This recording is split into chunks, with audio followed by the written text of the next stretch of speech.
Hope everyone's having a great evening. I just wanted to give you a quick update on Tropical Storm Florence. It is a tropical storm, not a hurricane anymore, but that doesn't mean that the rains, look at this rain band, just relentless going into the Wilmington area. And that's going to be the case as we go overnight. So they could be looking at over another foot of rain overnight, and they've already received some reports of in excess of 30 inches. So this is still a life-threatening situation. And the reason for this, you see that the wind speeds have come down to 45 miles an hour, but it's literally crawling at 2 miles an hour. Most of us can walk faster than that. So the center of this storm is not really going anywhere, and it's not going to be going anywhere, at least for the next 12, 16 hours, and then it'll finally get its way out of there. This is where it is right now, and just take a look at how long it's going to take. Look at this. This is Sunday morning, and it's hardly moved at all. Finally, tomorrow afternoon, it looks like it's going to start getting out of there, but overnight, we're still looking at a lot of rain that's going to be falling in the Carolinas. So please take the warnings. Please tell your friends about the warnings. Tell them to take them seriously, and we're sending our best thoughts to our friends in the Carolinas. Back at home, we're also dealing with some rain. Not nearly as much, although some isolated spots could get over 1 inch tonight in some of the heavier showers. Taking a look at some of the heavier showers that are currently around right now, heading into the Bremerton area, we're seeing some yellows and oranges, and that's indicative of some heavy rainfall. It's going to be pretty scattered in nature, and then we go out to the coast and we see some more scattered heavy rains heading into the Tahoe area, and then maybe some going into Hoquiam as we go through the evening. So can't rule out a possible lightning strike, but things are definitely looking on the soggy side tonight, and that's going to be reflected in the temperatures. As you see today, they were much cooler than they should be. In fact, as you take a look, we should be around the 70-degree mark at this time of year, but SeaTac only did 63 today.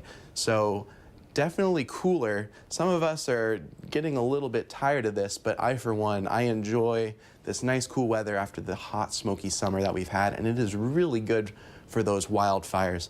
Taking a look at the culprit for these showers today, we're looking at this big area of low pressure that's just kind of been sitting here, and it's not like it's driving in any strong storms, but you can see that it's, bringing us some rain, and ultimately might complain about it, but again, that is good for the firefight. And we're also looking at cooler temperatures around the region, which is also good for the firefight for those fires that are still burning over on the east side of the state, in Idaho and Oregon, and even down into California, eventually looking at some cooler temperatures. Overnight low tonight, 55 degrees in the city, 54 up in Everett, and 53 up in Bellingham.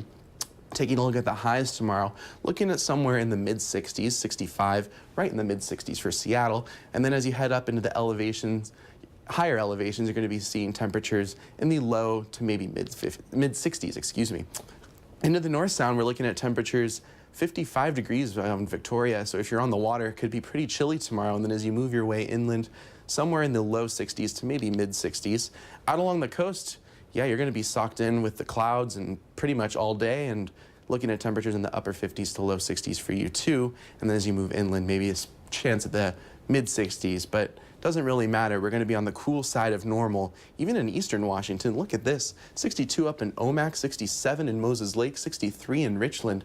I was just over there when it was in the 80s, and I bet you they're really appreciating this right now, especially the firefighters that, again, that is still an ongoing situation that we've got here. So definitely cooler than normal, and that's going to be the story for the next couple of days. Up in the mountain passes, look at how cool that's going to be. 45 to 54 is what we're forecasting depending on your elevation. So, and keep in mind for the chance of a scattered thunder shower tomorrow.